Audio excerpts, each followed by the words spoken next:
ما يحدث الآن في القدس، ولو رجعنا بعجالة إلى التاريخ، قبل يومين 15 أيام كان ذكرى 73 عام على نكبة فلسطين، الاحتلال الصهيوني الإسرائيلي لفلسطين، 73 سنة. وعلى ما يبدو الحركة الصهيونية والاحتلال الإسرائيلي يجدد هذه النكبة من خلال ما أقدم عليه من عدوان على المسجد الأقصى المبارك في القدس الشريف، وأيضا محاولة التهجير والتطهير العرقي لأبناء شعبنا في حي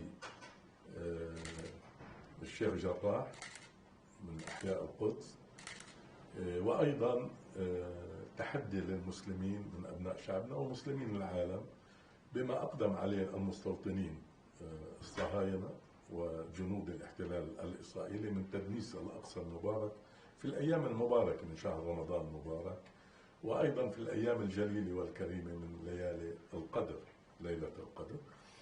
حولوا حياة المسلمين إلى جحيم، كما كان إيذاء للمسيحيين باحتفالهم بسبت النور ومحاولة منعهم من دخول كنيسة القيامة في عيد الفصح المسيحي.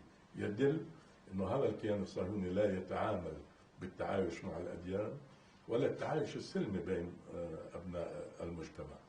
ما نشاهده من مآسي تتعرض له المقدسات الإسلامية والمسيحية وأيضا المؤمنين والمصلين هو تحدي لشعبنا، وهو يأتي في سياق سياسة حكومة اليمين الإسرائيلي لتهويد القدس. وهذا التهويد هو استجابة لما أقدم عليه الرئيس الأمريكي ترامب من خلال صفقة القرن، بالذي اعتبر أن القدس اليهودية عاصمة للكيان، عاصمة موحدة للكيان الصهيوني. نرى بذلك أنه زرع الفتنة والحقد والكراهية، بينما نحن نقول القدس هي مدينة السلام، بوابة السماء على الأرض، زهرة المدائن، فيها التعايش بكل الأديان.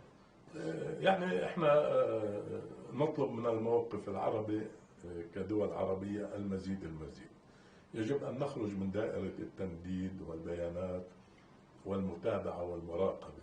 يجب أخذ خطوات عملية تفرض على الكيان الصهيوني يحسب حساب واعتبار لمكانة الدول العربية في موقفها لمواجهة تحديات العدو الإسرائيلي. بهذا المقام نشيد بالموقف الأردني الذي يخوض معنا معركة المواجهة والدفاع عن القدس، جلالة الملك عبد الله الثاني ابن الحسين. وهذا موقف يعني هناك تكامل بالمواقف الفلسطينية الأردنية لمواجهة التحديات وأمن وسلامة القدس.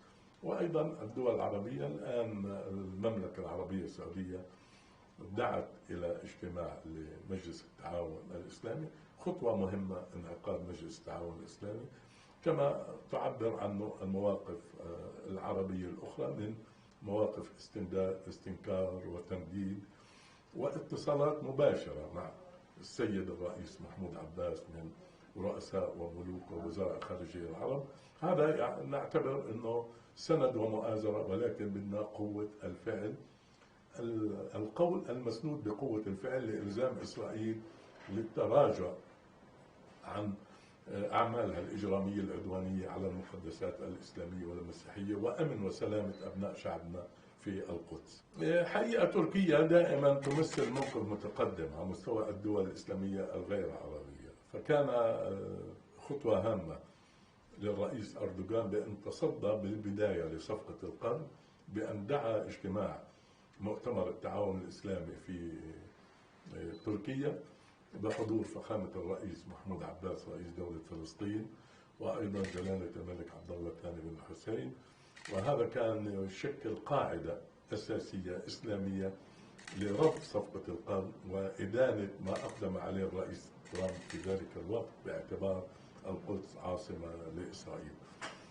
هو موقف ثابت ودائم لتركيا، وهذا عبر عنه الرئيس أردوغان ووزير الخارجية والحكومة، كما هي قضية احتضان هام لدى الشعب الكردي، الشعب التركي ونعتبر أنه هذا الموقف هو امتداد لأصالة الموقف التاريخي والإرث التاريخي للسلطان عبد الحميد الذي لم يفرط في القدس في ذلك الوقت رغم كل الظروف والإغراءات، إلا أنه كان متمسكا بالقدس وفلسطين. من قبة الصخرة هنا المسجد الأقصى، بين المسجد الأقصى وقبة الصخرة في عتبات مدرجة، هذه الصورة من الخلف.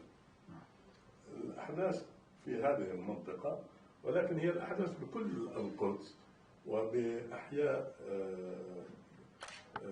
باب حطة وباب العمود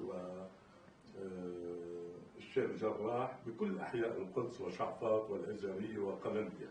يعني المعركة الآن هي على كل القدس، ليس بمكان محدد.